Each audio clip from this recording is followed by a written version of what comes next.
Hello everyone, कैसे हो आप लोग? बढ़िया। ओके, तो हम लोग लास्ट क्लास में क्या क्या पढ़े थे? लाइट के बारे में पढ़ रहे थे लॉज ऑफ रिफ्रैक्शन पे हम लोग थे। रिफ्रैक्टिव इंडेक्स के बारे में हम लोगों ने बात कर लिया था। बेसिक लाइट क्या है, frequency, time period and all, इन सब सारी छोटी छोटी बातों के बारे में हमने बात किया था। अब बच्चा हम लोग क्या पढ़ेंगे? लॉज ऑफ रिफ्रैक्शन को देखेंगे, क्योंकि लॉज ऑफ रिफ्रैक्शन को अगर हम ठीक से सीखते हैं ना तो लाइट की बहुत सारे फेनोमेना को हम बहुत आसानी से एक्सप्लेन कर सकते हैं। फॉर एग्जाम्पल, जैसे हम लोगों ने क्या सीखा था लॉज ऑफ रिफ्रैक्शन के बारे में, एक बार रिकॉल कर लेते हैं। लॉज ऑफ रिफ्रैक्शन हमने सीखा था, क्या सीखा था बच्चों?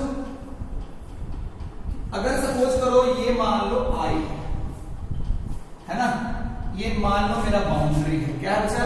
बाउंड्री। ये हमारा बाउंड्री है ना। तो रियलिटी में मान लो ये बाउंड्री है, तो होगा क्या कि लाइट रे जो है ऐसे जा रही थी, इस लाइन पे जा रही थी, क्योंकि गई तो नहीं, इस लाइन पे जा रही थी, क्योंकि बाउंड्री से मुलाकात हो गई, तो ये ऐसे चली जाएगी। तो ये आर है। अब अगर तुम ध्यान से देखोगे तो इस मीडियम का रिफ्रैक्टिव इंडेक्स क्या है बच्चा? μ1। इस मीडियम का रिफ्रैक्टिव इंडेक्स क्या है? μ2। तो हमने सबसे पहला पॉइंट क्या बोला था कि incident ray, refracted ray and the normal at the point of incidence.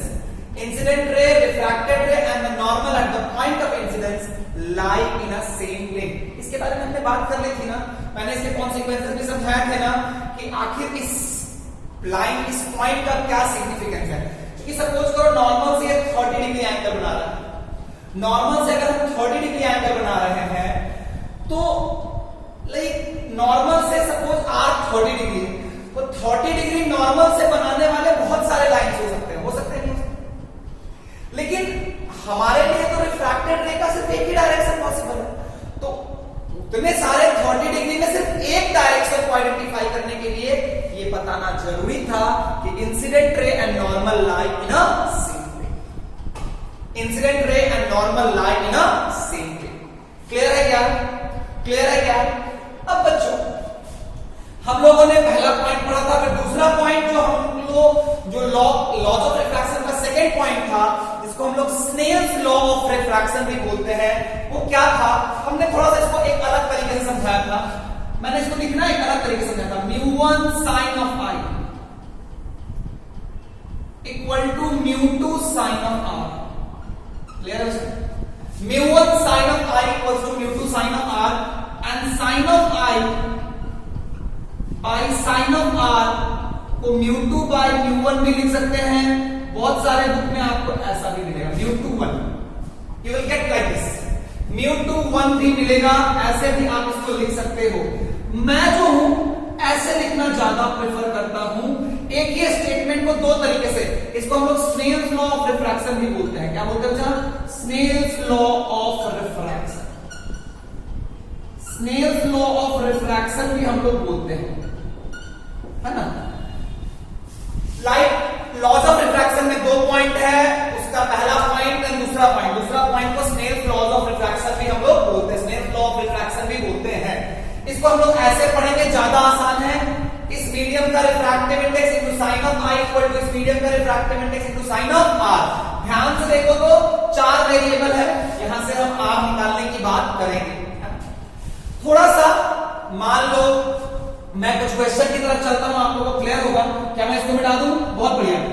Video को पॉज करके पहले उतार लीजिएगा, फिर हम आगे की बात करेंगे। क्लियर है बच्चों? और अगर हम बात करें तो तुम अगर ध्यान से समझोगे और सीखोगे तो समझना मेरी बात कि मान लो मैंने तुम्हें एक क्वेश्चन दे दिया, है ना। अच्छा, ये अगर बाउंड्री ऐसा है तो नॉर्मल क्या होता है? नॉर्मल जो लाइन होती है वो इधर भी 90 बनाती है, ये भी एंगल 90 डिग्री होता है और ये भी एंगल क्या होगा? 90 डिग्री। तो मान लो एक लाइट रे ऐसे इंसिडेंट, सपोज करो ये 60 डिग्री, इस मीडियम का रिफ्रैक्टिव इंडेक्स है 1, इस मीडियम का रिफ्रैक्टिव इंडेक्स है √3, है ना। आपको बताना है। अच्छा, उसके पहले अगर हम थोड़ा सा इस क्वेश्चन से पहले क्या होता है बच्चा? इस क्वेश्चन से पहले म्यू क्या होता है बच्चा? c by v। म्यू क्या है? c बाई v, है ना? तो अगर तुम ध्यान से देखोगे, एक बात बताओ, अगर मान लो एक भीड़ भाड़ वाला इलाका है और तुम्हें दौड़ना है, तो अगर भीड़ ज्यादा होगी तो स्पीड क्या होगा? क्या होगा? कम होगा। भीड़ कम होगी तो तुम्हारा स्पीड ज्यादा होगा। तो अगर तुम्हारा v का वैल्यू कम हुआ, v का वैल्यू कम हुआ तो म्यू का वैल्यू क्या हो गया? ज्यादा। v का वैल्यू कम होना, if speed of light is less, medium is denser और रेयर, मीडियम इज डेंसर और rare, medium is denser. If speed of light, लिख सकते हो इसको, if speed of light in a medium is less compared to other medium, compared to another medium, then if speed of light in a medium A is less compared to another medium B, then medium A is denser compared to medium B। हम हमेशा दो medium में rare and denser की बात करते हैं, हम हमेशा दो मीडियम में रेयर एंड डेंसर की बात करते हैं। तो जिस मीडियम में स्पीड कम होगा, जिस मीडियम में स्पीड कम होगा, उस मीडियम में वो मीडियम दूसरे मीडियम के कंपैरिजन में ज्यादा डेंसर होगा। एंड क्लियर है क्या? अरे क्लियर है क्या? ठीक है, एक लाइन और भी इसको लिख सकते हैं, है ना? If mu of A is greater than mu of B, then medium A will be denser,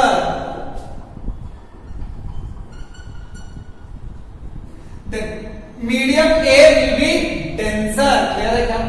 and vice versa, and vice versa, am I right? Is it clear? Mu equals to c by v, mu equals to c by v, is it clear or not? yes, yes बच्चा, समझ में आया क्या?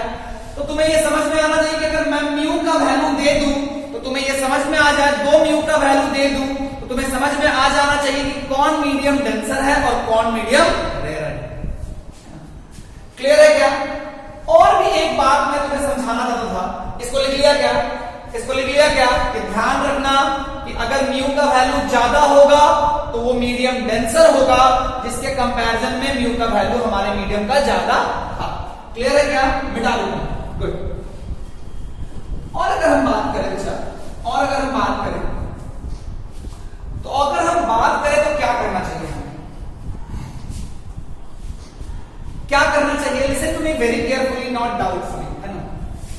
अगर हम ध्यान से सुनते हैं तो तुम अगर एक बात समझो, तुमको मैंने समझाया था ना, μ2 बाई μ1 इक्वल टू क्या था? मैंने μ2 को क्या लिखा था? c by v2 into c by v1। Clear है क्या? ये v1 बाई v2 हो गया, है ना? v1 by v2। अच्छा बच्चा, मान लो मैं μ1 को क्या मान लू? वैक्यूम। और μ2 को क्या मान लू? वाटर। μ2 जो है उसको मैं क्या लेता हूं? वैक्यूम। और μ2 को क्या लेता हूं? वाटर। तो हम क्या ले सकते हैं? Mu of water by mu of vacuum equal to mu of vacuum. ध्यान समझना, तो यहां पे क्या आएगा? v of vacuum by v of water, v of vacuum by, अरे वाटर नीचे जाएगा ना भाई, वैक्यूम में स्पीड कितना होता है? c by v of water.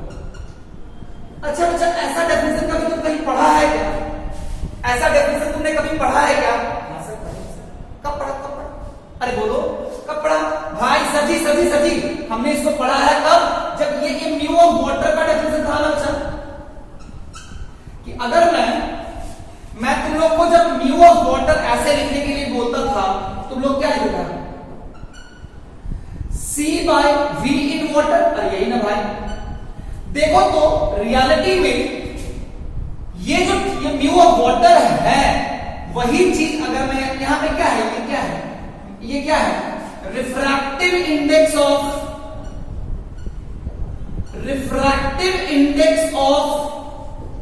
Medium 2 with respect to medium 1। Refractive index of medium 2 with respect to medium 1, तो μ2 बाई μ1 हो गया, v1 बाई v2। तो रियलिटी में ये जो मैंने निकाला वो क्या है, ये मेरा क्या है, ये है वाटर का refractive index with respect to vacuum, ये है वाटर का refractive index with respect to vacuum. लेकिन ये जो आ रहा है वो वाटर के रिफ्रैक्टिव इंडेक्स के बराबर है। तो एक्चुअली में जब हम वाटर का रिफ्रैक्टिव इंडेक्स ऐसे बोलते हैं ना C बाई V, तो रियलिटी में हम लोग बाय डिफॉल्ट वो हम वैक्यूम के रिस्पेक्ट में ही लेते हैं। जैसे बच्चा μ2 बाई μ1 जानता है तो उसको लगता है कि ओहो 2 का रिफ्रैक्टिव इंडेक्स 1 के रिस्पेक्ट में, लेकिन जब कुछ नहीं बोल रहे हैं, normally mu equal to C by V बोल रहे हैं, तो वो जो म्यू ले रहे हैं उस मीडियम का किसके रिस्पेक्ट में ले रहे हैं, वो म्यू ले रहे हैं उस मीडियम का वाटर के रिस्पेक्ट, सॉरी वो ले रहे हैं उस मीडियम का वैक्यूम के रिस्पेक्ट। जैसे अगर मान लो मैंने तुम्हें दे दिया म्यू ऑफ ग्लास मैंने दे दिया, क्या दे दिया बच्चा, म्यू ऑफ ग्लास दे दिया। म्यू ऑफ ग्लास क्या होगा बच्चा, C बाई V ग्लास। तो ये किसके रिस्पेक्ट में ग्लास का रिफ्रैक्टिव इंडेक्स है, ये किसके रिस्पेक्ट में ग्लास का रिफ्रैक्टिव इंडेक्स है, बता सकते हो, ये रिफ्रैक्टिव इंडेक्स किसके रिस्पेक्ट में है, अरे बोलो।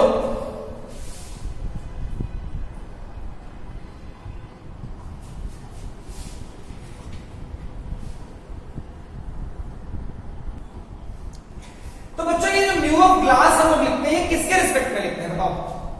ये म्यू ऑफ ग्लास हम लोग किसके रिस्पेक्ट में, जो C by V of glass है, रियलिटी में ये जो म्यू हम निकालते हैं बाय डिफॉल्ट के वैक्यूम के रिस्पेक्ट में। बाय डिफॉल्ट ये क्या होता है बच्चा, वैक्यूम के रिस्पेक्ट में। तो मैंने अभी आप लोगों को 2 बातें बताई, अगर एक मीडियम का रिफ्रैक्टिव इंडेक्स दूसरे मीडियम के रिस्पेक्ट में ज्यादा है तो जिसका ज्यादा है वो ज्यादा डेंसर है कंपेयर टू दूसरे वाले। दूसरी बात जो मैंने आपको समझाई कि अगर हम कभी म्यू निकाल रहे हैं और C बाई V वाले फॉर्मूला से निकाल रहे हैं तो वो जो मीडियम का रिफ्रैक्टिव इंडेक्स निकलता है वो बाय डिफॉल्ट वैक्यूम के रिस्पेक्ट में निकलता है। किसके रिस्पेक्ट में निकलता है बच्चा, वैक्यूम के रिस्पेक्ट में। क्लियर है क्या, अरे बोलो, समझ में आया क्या। अब क्या है, मैं आपको कुछ क्वेश्चन दे रहा हूं, आपको बनाना है। तो यूजुअली जब हम लोग म्यू देते हैं तो किसके रिस्पेक्ट में देते हैं बच्चा, वैक्यूम के रिस्पेक्ट में। किसके रिस्पेक्ट में देते हैं बच्चा, वैक्यूम के रिस्पेक्ट में। क्लियर है क्या। तो आपको ये 1 है, ये √3 है ना। ये आपका इंसिडेंस एंगल कितना हो गया, I हमें दे दिया 60 डिग्री। आपको बताना है find out the value of R, find out the value of R मतलब रिफ्रैक्टेड एंगल का वैल्यू बताना है। पहला ऑप्शन 30 डिग्री, दूसरा ऑप्शन 45 डिग्री, तीसरा ऑप्शन 60 डिग्री, चौथा option none of these.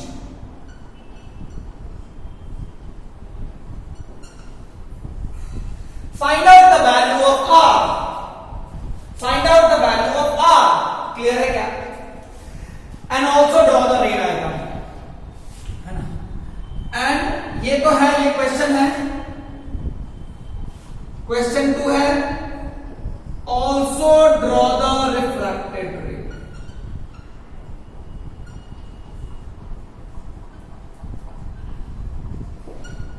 Also draw the refracted रे।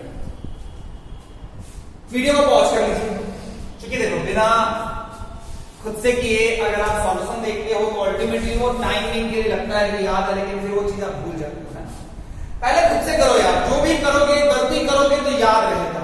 अगर तुम कोई चीज को गलती करके सीखोगे ना वो चीज लंबे समय तक याद रहेगा। पहले देख, मेरा एक टैगलाइन क्या होता है, मैं हमेशा एक चीज बनाता हूं कि मैं ये जो पाथ है ना, मैं इसको ड्रॉ ये समझ में आता है कि नॉर्मल के तरफ जाने का मतलब क्या होता है, नॉर्मल से अवे जाने का।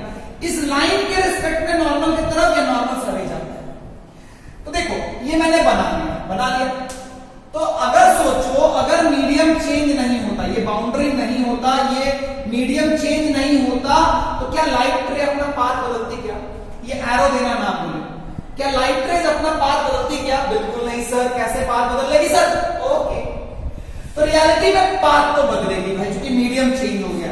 अब मीडियम चेंज हो गया तो व्हाट, हम स्नेल्स लॉ ऑफ रिफ्रैक्शन लगा सकते हैं ना। तो क्या है, 1 into sin 60, 1 into sin 60 है ना, equal to √3 into sin of r, √3 into sin of r। ऐसे आप लिख सकते हो from Snell's law, from Snell's laws of refraction, ऐसे करके आप लिख सकते हो from Snell's law of refraction, है ना। μ1 sin i equals to μ2 sin r, है ना बच्चा, ये लिख सकते हैं ना, μ1 sin i equals to μ2 sin r। तो देखो तो sin r इक्वल्स टू क्या हो जाएगा, sin r इक्वल्स टू हो जाएगा √3/2 by √3, 1/2 equal to how much, is equal to how much, 30 degree, is equal to how much, sin r equals to how much, 30, sorry sin r नहीं, sin r equals to 1/2, तो r will be how much। मैं ये मान के चलता हूं, तुम लोगों को ये सब आना चाहिए। अगर मैं ध्यान से देखूं तो थीटा को मैं लिख दूं, अगर मैं थीटा लिख दूं 0 डिग्री, तो साइन थीटा क्या हो जाएगा, साइन थीटा हो जाएगा 0। अगर थीटा होगा 30 डिग्री, तो साइन थीटा क्या होगा 1/2। अगर थीटा होगा 45 डिग्री, तो साइन थीटा क्या होगा 1/√2। अगर थीटा होगा 60 डिग्री, तो साइन थीटा क्या होगा √3/2। अगर थीटा होगा 90 डिग्री, साइन थीटा क्या होगा 1। चूंकि आई का वैल्यू कहां से कहां के बीच में वैरी कर सकता है, आई का जो वैल्यू है वो 0 डिग्री से लेकर के 190 डिग्री के बीच में वैरी करता है। चूंकि नॉर्मल से कोई भी रे, नॉर्मल एंड सरफेस के बीच में इंसिडेंट रे का जो इंसिडेंस एंगल है वो 0 से लेकर 90 के बीच में वैरी करता है। तो साइन r आया 1/2, साइन r 1/2, तो साइन थीटा 1/2 कब होता है, साइन थीटा 1/2 कब होता है, तो थीटा का वैल्यू क्या होता है 30। जैसे अगर मैं दे दूं साइन थीटा का वैल्यू है 1/√2, तो तुम्हें पता है कि थीटा कितना रखने पे 1/√2 आएगा 45, तो डायरेक्ट बोल दोगे थीटा 45। क्लियर है क्या? अब अगर ध्यान से देखोगे तो r का वैल्यू कितना हो गया बच्चा, 30 डिग्री। r का वैल्यू कितना हो गया बच्चा, 30 डिग्री। अब अगर तुम 30 डिग्री की बात करोगे तो देखो ये 60 है तो ये भी 60 है, ऑल्टरनेट एंगल। तो इसका मतलब 30 किधर होगा, 30 के लिए क्या होगा, 30 वाला जो लाइन होगा वो कैसे जाएगा बच्चा, बता सकता है क्या? अरे हाँ ना बोलो, ऐसा। ये एंगल 30 डिग्री, ये एंगल क्या हो गया बच्चा 30 डिग्री। तो मैंने रिफ्रैक्टेड रे भी बना दिया ना, रिफ्रैक्टेड रे भी बना दिया ना।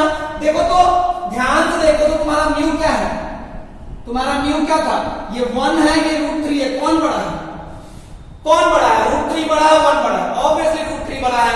तो ये डेंसर हुआ, ये रेयर हुआ, रेयर टू डेंसर जाएगा, रेयर टू डेंसर जाएगा, तो नॉर्मल के तरफ आएगा या नॉर्मल से अवे। देखो ये इस लाइन पे जा रही है, ये लाइन जो मैंने इस पार्ट में ड्रॉ किया है एक्चुअली जस्ट इसलिए कि वो लाइन पे किस लाइन पे आ रही थी, इस लाइन पे आ रही थी, यहां से इधर चली गई, यहां से इधर चली गई नॉर्मल के तरफ, यहां से इधर चली जाती नॉर्मल से अवे 30 डिग्री है। एक चीज लिख सकते हो, एक चीज स्टार मार्क करके लिख सकते हो, when light rays, when light rays goes from, when light rays go, when light ray goes from denser to rare, sorry, rarer to denser, rarer to denser, it bends towards normal. When light ray goes from denser to rarer, refracted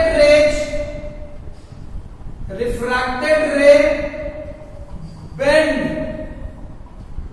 towards normal.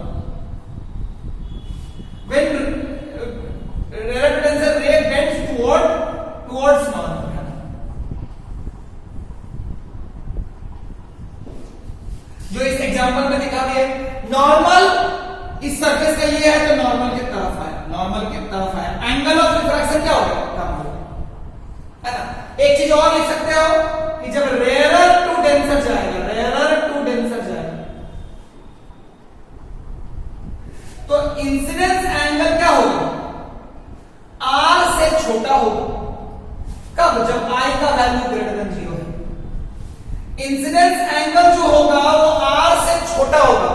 Incidence angle क्या होगा, incidence angle will be less than R when I will be greater than 0। क्योंकि अगर मैं exactly अगर मैं ऐसे डालूं, अगर मैं बिल्कुल नॉर्मल के लॉन्ग डालूं तो नॉर्मल के, अच्छा ये क्लियर है क्या। मैं इस क्वेश्चन को भी थोड़ा सा, इसी क्वेश्चन को मैं दोबारा थोड़ा देता हूं, ये क्लियर हो गया क्या, मिटा दूं मैं, बहुत बढ़िया।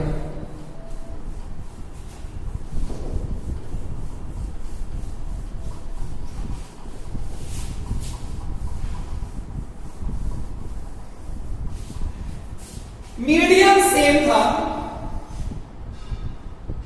रे ऐसे आई है, म्यू का वैल्यू है 1, म्यू का वैल्यू है 1 और इसका म्यू का वैल्यू है √3। पहला बताना है वैल्यू ऑफ आई, ये बाउंड्री है,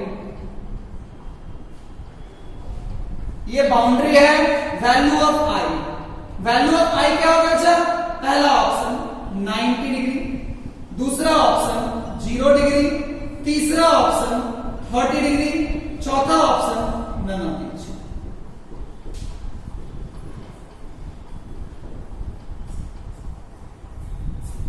है ना। तो वैल्यू ऑफ आई बताना है इस केस में, जब रे ऐसे आ रहे हैं। सोचो, बनाओ, थोड़ा दिमाग लगाओ, वीडियो को पॉज करके जरूर पहले बना लेना, समझ में आया, ओके। अब अगर तू ध्यान से देखेगा ना तो तुम लोगों ने ये माना होगा, क्योंकि बच्चा तुम लोग क्या गलती करता है ना, तुम लोग इसको 90 डिग्री देखकर ओहो 90 डिग्री खूब बात, अरे गधा कहीं का, किसके साथ एंगल निकालना है, इंसिडेंस एंगल रे क्या किसके साथ होता है, नॉर्मल के साथ होता है या सरफेस के साथ होता है, सर नॉर्मल के साथ। ये नॉर्मल है कहीं का, नॉर्मल से क्या होगा, नॉर्मल तो इसी लाइन पे ना होगा भाई। अगर नॉर्मल इसी लाइन के साथ होगा तो ये वाला ऑप्शन गलत है, ये वाला ऑप्शन सही है, क्योंकि आई का वैल्यू क्या हो जाएगा, 0। I will be what, 0। Now अगर तुम ध्यान से देखेगा, तो मैं तुमसे पूछूंगा what is the value of R का वैल्यू बताओ। आर ऑप्शन है ए 90 डिग्री, ऑप्शन है बी 0 डिग्री, ऑप्शन है सी 30 डिग्री, ऑप्शन है डी नन ऑफ दीज।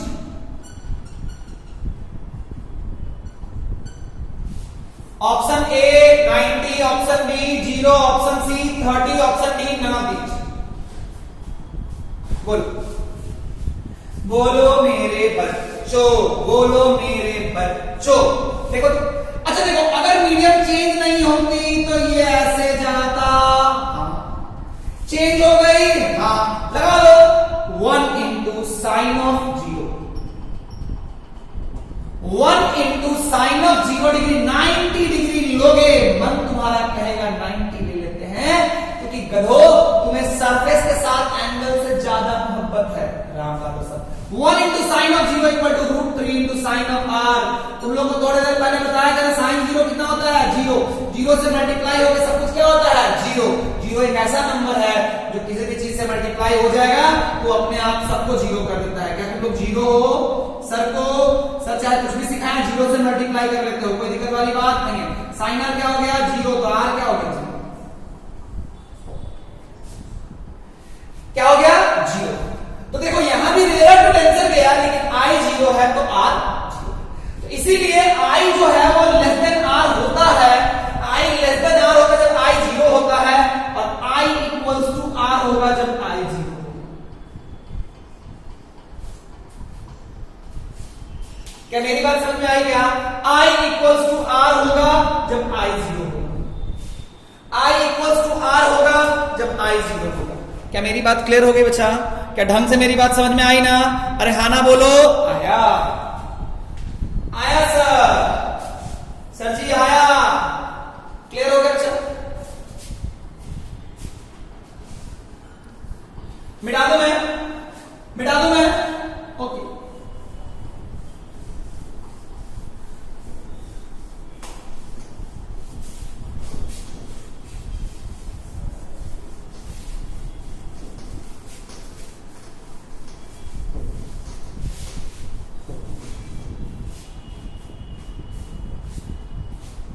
अब अगर अगला क्वेश्चन मैं देखूं, क्वेश्चन है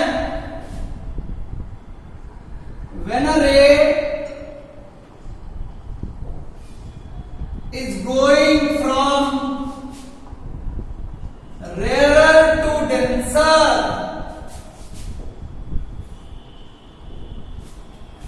I will, अच्छा सॉरी वहां I जो था लेस देन आर लिख दिया था क्या?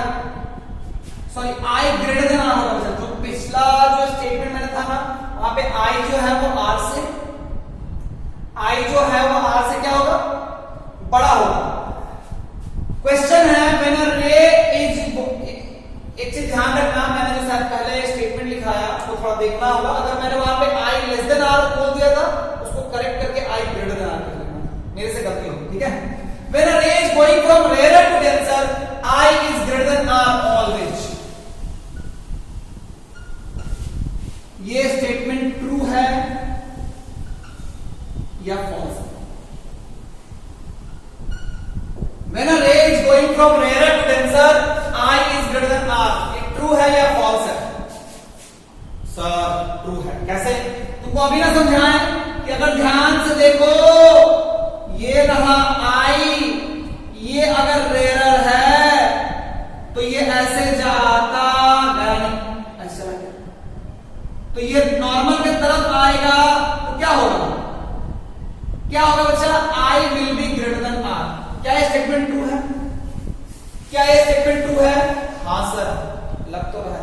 अरे देखो अभी ना तुम लोग को समझाएं कि अगर I को 0 ले लोगे तो R भी क्या हो जाएगा? I 0 होने पे R भी क्या होगा? 0। तो I 0 होने पे R 0 है, इस केस में I और R क्या है? बराबर। तो क्या I ग्रेटर देन R है ऑलवेज? नहीं बच्चा, ये फॉल्स है। हाँ ये फॉल्स है।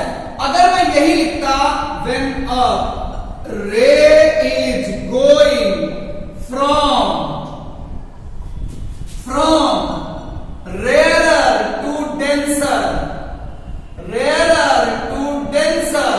I is greater than R always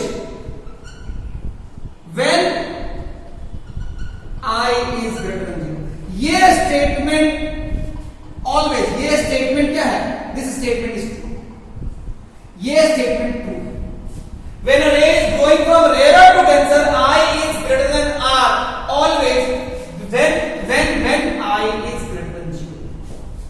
When I is greater than 0, when I is greater than 0, when I is greater than 0। कोई दिक्कत वाली बात नहीं है, क्योंकि I equal to 0 पे R 0 हो जाएगा, इसीलिए ये स्टेटमेंट हमेशा ट्रू नहीं है, ऑल्दो ये स्टेटमेंट ट्रू है। क्योंकि I equal to 0 पे R 0 हो जाता है, यही एक केस है जिसकी वजह से ये रिलेशन हमेशा होल्ड नहीं करता है। क्लियर है? कहानी समझ में आ गई क्या? कोई दिक्कत वाली बात नहीं है, समझ में आया? अगर मैंने स्टेटमेंट में कुछ गलत बोल दिया हो तो प्लीज करेक्ट कर लीजिएगा कि रेयर टेंशन में हमेशा I R से बड़ा होगा, ऑल्दो अगर I 0 है तो R क्या होता है? 0। बस उस वाले केस में I और R क्या होता है? बराबर होता है। क्लियर है? अच्छा मिटा दूं मैं?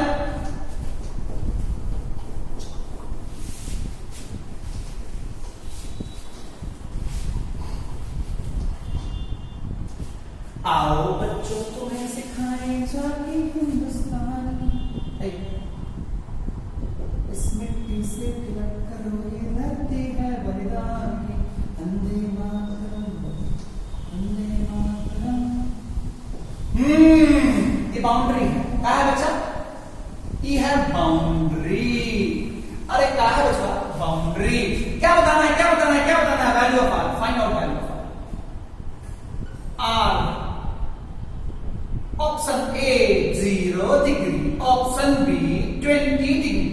सॉरी, एक काम करना, ये √2 ले लेना, ये 1 लेना, म्यू का वैल्यू √2, म्यू का वैल्यू R 0 डिग्री, उसके बाद 90 डिग्री, उसके बाद 30 डिग्री, उसके बाद नन ऑफ दीज। क्या बता सकते हो? क्या तुम बता सकते हो? बताओ मेरे लालो, अरे मेरे पियो, बोलो बोलो। वीडियो को पॉज करके तो देखते हैं, लगा लो स्नेल लॉ ऑफ रिफ्लेक्शन। क्या है?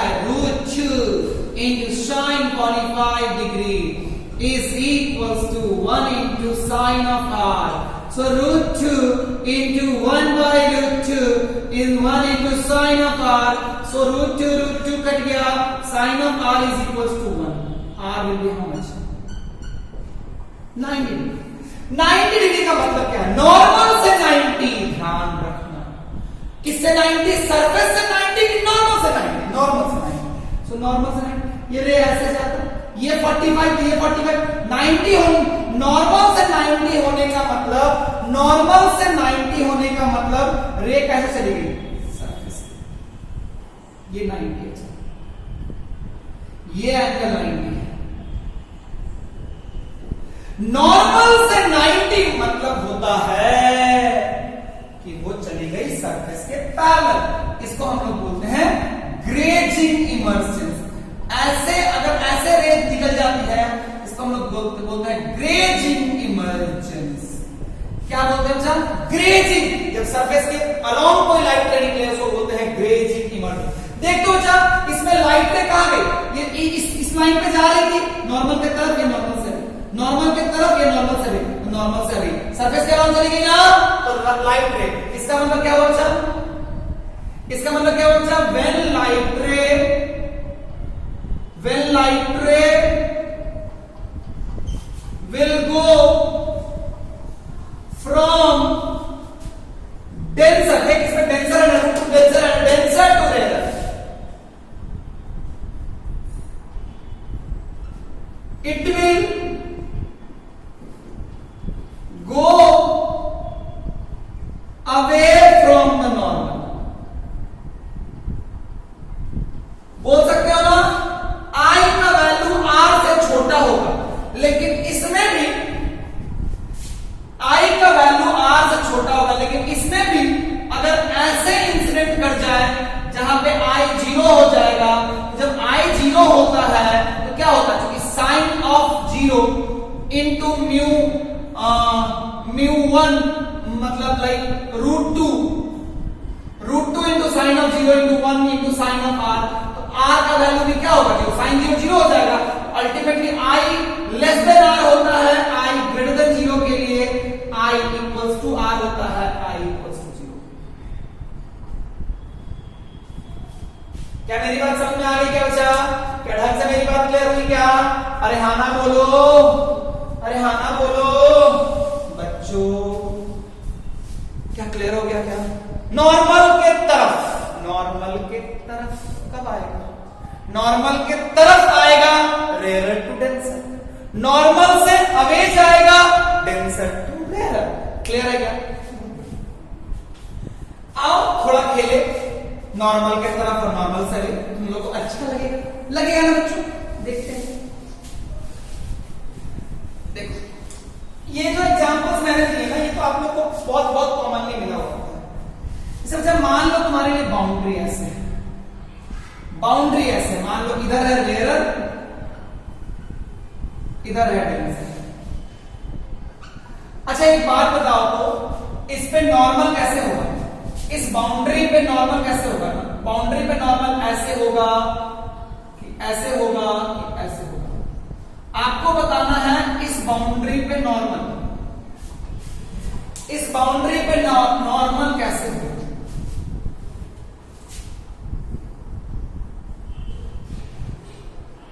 ऐसे होगा कि ऐसे होगा कि ऐसे होगा? ये होगा, ये होगा, ये होगा, तीनों में से कौन? ये तुम्हारा बाउंड्री, खुद से सोच के बताओ। ये तुम्हारा बाउंड्री है, ये 1 2 3 1 2 3 1 2 3, option 1, option 2, option. Normal at the boundary कौन सा option? Normal at the boundary, option A 1, option B 2, option C, option D none of this. बताओ क्या नन ऑफ दिस? 1 2 3 1 2 3, क्या ये होगा क्या? नहीं सर। ये होगा क्या? नहीं सर। ये क्योंकि अगर तुम ध्यान से देखोगे ना बच्चा, तो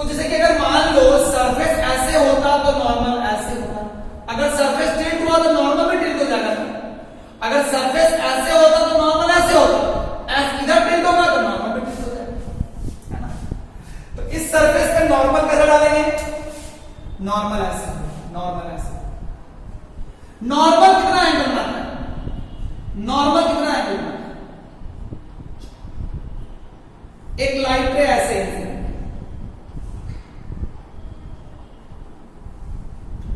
ये एंगल है 40 डिग्री, ये एंगल है 60 डिग्री, या ये एंगल मान लो 30 डिग्री। आपको बताना है value of I.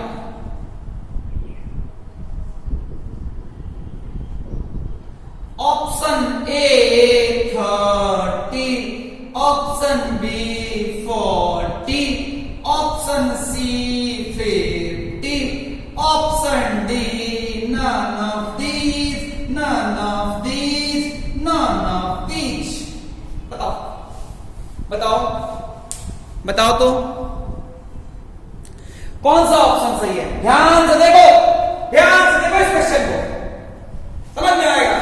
Normal incidence angle, incidence angle किसके बीच में, अच्छा देखो तो ये रे जो है, ये रे और सरफेस, रे और सरफेस के बीच का एंगल है ना, तो ये इंसिडेंस एंगल होगा क्या, नहीं, ये नॉर्मल है ना बच्चों, ये कितना हो जाएगा 90, ये 30, तो ये कितना हो जाएगा 60 डिग्री। अब बताओ तो 60 किधर है, 60 किधर है, 60 है क्या, नहीं, बीच ऑफ द ऑप्शन है। अब तुमको बताना है ray diagram, draw the ray diagram. दूसरा question, second number question, second number question, ये क्वेश्चन नंबर 1 था, question number 2 ray diagram. Draw the ray diagram, draw the refracted ray, draw the refracted, draw the refracted, draw the refracted ray. Okay okay okay, अब ध्यान से सुनो, तो देखो मैं तुम्हें हमेशा बताऊंगा, याद रखना, ये ऐसे जाता है, ये ऐसे जाता है, कि लाइन क्यों करते हैं, ताकि हमको समझ में आए कि नॉर्मल के तरफ मतलब इधर, नॉर्मल से अवे मतलब इधर। ध्यान से देखो भाई, ये रेयर डेंसर है, नॉर्मल के तरफ या नॉर्मल से अवे, नॉर्मल से अवे, नॉर्मल के तरफ या नॉर्मल से अवे, ये सरफेस है, ये नॉर्मल है, नॉर्मल के तरफ मतलब ये, और ये एंगल क्या होगा, ये एंगल तुम्हें आर कहलाएगा। क्लियर है, क्लियर है क्या बच्चा, कोई दिक्कत वाली बात नहीं है, कोई प्रॉब्लम नहीं है, क्या मैं मिटा दूं, बोलो।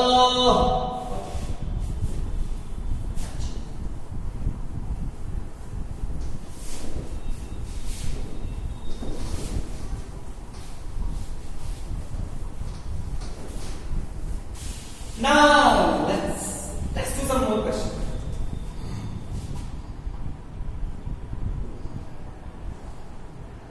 This is 60 degree. ये है mu equals to 1, ये है mu equals to 2।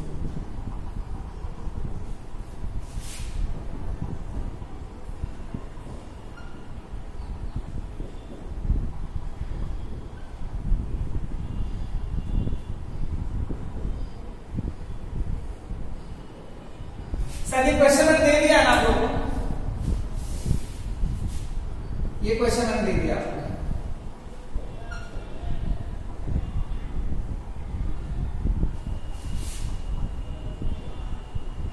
ये वाला question.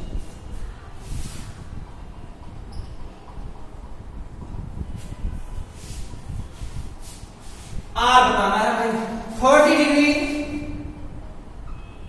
40 degree, 60 degree, none of these. ध्यान से देखो, ये ऐसे जाता जाता, ये रेयर है, ये डेंसर है, नॉर्मल के तरफ या नॉर्मल से नॉर्मल के तरफ, यही ना आर निकालना है, तो तुमको ध्यान से बताना चाहिए आर क्या होगा, 45 से कम ही होगा। देखो तो या तो 40 होगा, या तो 30 होगा, या तो 40 होगा, या तो 30 होगा, तो करेंगे 1 into sine 45 degree equal to √2 into sine of R. तो sine 45 is how much, 1 by √2 equal to √2 into sine of R. Sine of R क्या हो गया, sine of R, sine of R, तो sine of R is how much, 1 by 2।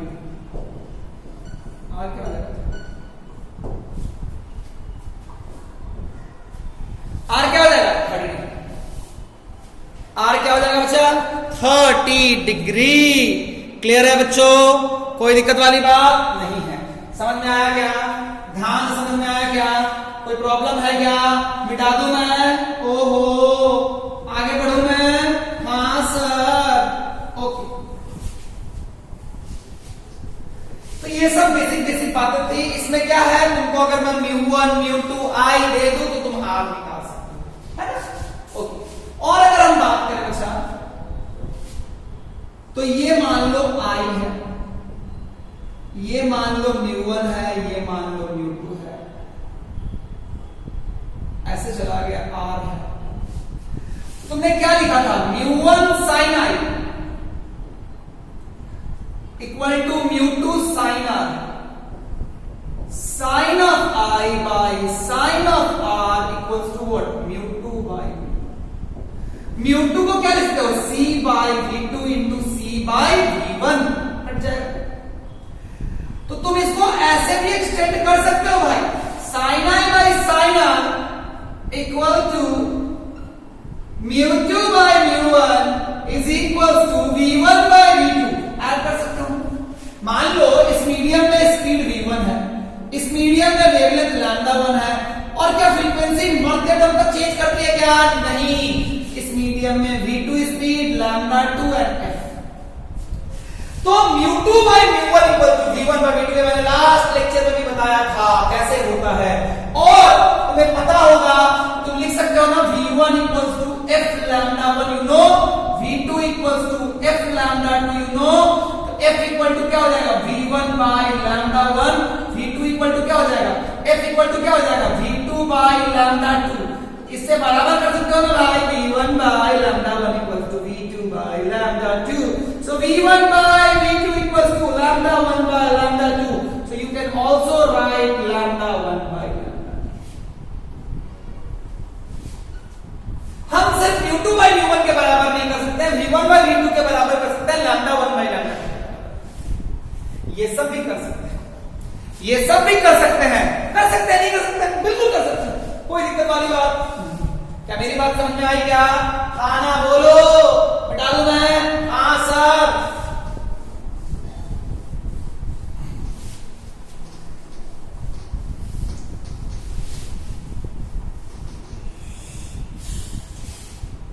जैसे कि मान लो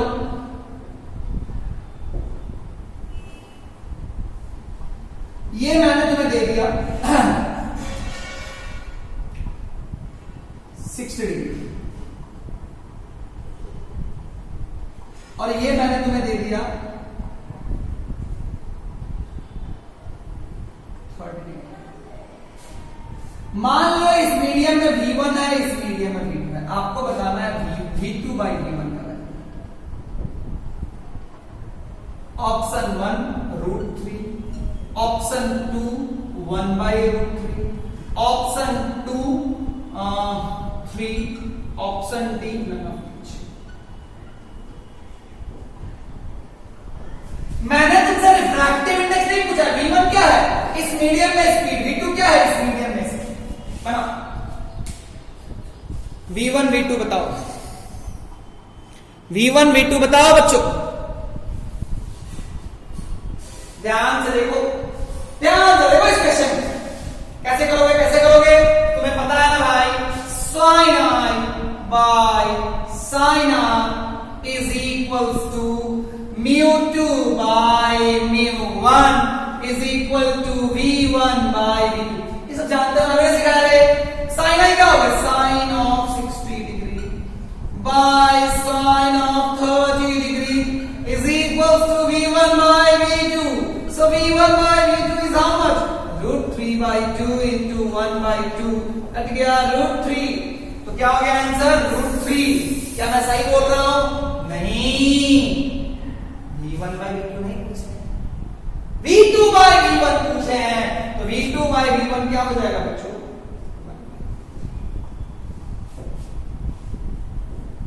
ये answer गलत है। कौन सा सही है? ये आंसर गलत है। क्लियर है क्या? क्लियर है क्या? कोई दिक्कत वाली बात नहीं है? अरे हाँ ना बोलो, हाँ ना बोलो। क्लियर है बच्चों? मिटा दूं मैं ओके।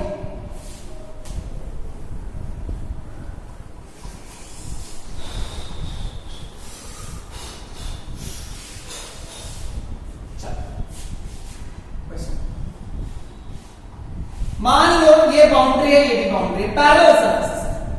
मान लो यहां पे म्यू का वैल्यू है 1, यहां पे मान लो म्यू का वैल्यू है √3, यहां का वैल्यू है म्यू का वैल्यू है √3/√।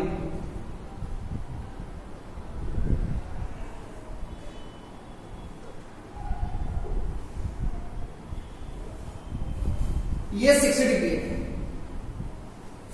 तो क्या होगा, यहां पे एक रिफ्रैक्शन होगा, दो रिफ्रैक्शन होगा, यहां पे एक रिफ्रैक्शन होगा, दो रिफ्रैक्शन होगा। ऑब्वियसली ध्यान से देखती ऐसे जाता है नहीं जाता? जाता सर, नहीं जाता, ये जाता, लेकिन गया कि नहीं गया? नहीं गया। क्यों? बाउंड मीडियम चेंज होगी, डेंसर ना नॉर्मल की तरफ। मान लो इसको R1 लो, ये और ये सरफेस पैरेलल, फिर से ये इस बाउंड्री पे स्ट्राइक करेगा, ये मान लो फिर से ये R2, फिर देखो ये ऐसे जाता, ये √3 है, √3/2 है, ये √3 है, √3/2 है, डेंसर टू रेयर या rare to denser, denser to rare, normal की तरफ या नॉर्मल से अवे, नॉर्मल से अवे। आपको पहला ऑप्शन है, पहला बताना है R1। ए है 30, बी है 60, सी है 45, डी है none of these।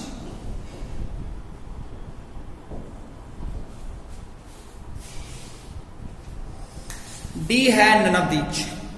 बताइए, ध्यान से देखो इस क्वेश्चन को, R1 R2,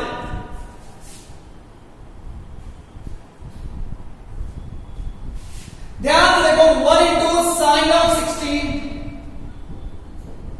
√3 into sin of R1, √3/2 equals to √3 into sin of R1, √3 cut गया, sin of R1 equal to 1/2, R1 will be how much? 30। Clear है क्या? क्लियर है क्या? कोई दिक्कत वाली बात नहीं है, मिटा दूं मैं। अगला क्वेश्चन है, अगला क्वेश्चन है R2 बताओ। क्या कोई टफ चीज है क्या? अरे देखो भाई, ये और ये दोनों पैरेलल है, तो अगर ये 30 है तो ये भी कितना होगा? 30। अरे ये और ये बराबर होगा ना भाई, अरे ये और ये बराबर होगा ना भाई, तो ध्यान से देखो, तो ये 30 तो ये भी 30। अब R2 की जगह E बताना है, बनाओ, E बताना है, E बताना है, E।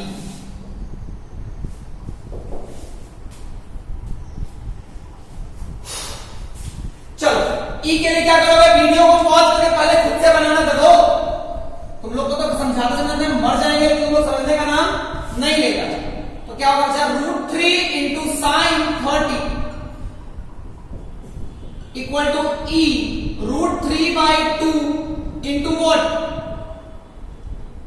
√3/2 into what? Sin of E। तो √3 into sin 30 कितना होता है? 1/2 equal to √3/2 into sin of E 2 √3 cut गया, sin of E का वैल्यू कितना हो गया? 1। E का वैल्यू कितना हो जाएगा? 90 है क्या? नहीं सर, रियलिटी में रे ऐसे नहीं जाएगा, रियलिटी में रे जो होगा उस सरफेस के पैरेलल, और जब भी रे सरफेस के पैरेलल निकलता है उसको लोग बोलते हैं ग्रेजिंग इमर्जेंस। क्या बोलते हैं बच्चा? Grazing emergence. क्या बोलते हैं बच्चा? Grazing emergence. क्लियर है क्या? तो आज के लेक्चर में इतना ही, हम फिर मिलेंगे एक नए कुछ नई बातों के साथ, और भी अच्छी बातें करेंगे। जितना भी पढ़ाया हूं लेक्चर 1, लेक्चर 2, लेक्चर 3 सबको अच्छे से कंप्लीट करके रखिए। ईमानदारी से टेस्ट दीजिए, टेस्ट का मजा लीजिए। हमारे ऐप में बहुत सारे फीचर्स हैं जिससे कि आप अपने बारे में बहुत सारी जान सकते हो। ईडब्ल्यूएस का जो है, अगर आप ईडब्ल्यूएस को सचमुच में जानना चाहते हो तो आप तो वीडियो देख रहे हो, वो एक चीज है, लेकिन हमारा टेस्ट, अगर आप टेस्ट को दोगे ना बच्चा, you will get to know कि एग्जैक्टली हमारी कमियां कहां से हैं। हमने क्वेश्चन ऐसे बनाए हैं जो आपको आपकी कमियों तक लेके जाएगा, और एक बार जब आपकी कमियां आपको निकलती है फिर वो ठीक होती है तो ऑब्वियसली आपका लेवल ग्रो होता है, आप आगे बढ़ते हो। तो टेस्ट को ईमानदारी से दीजिए, टेस्ट के सॉल्यूशंस वगैरह सब कुछ अवेलेबल है, खूब ईमानदारी से पढ़िए। हम फिर मिलेंगे, टाटा बाय बच्चा लोग।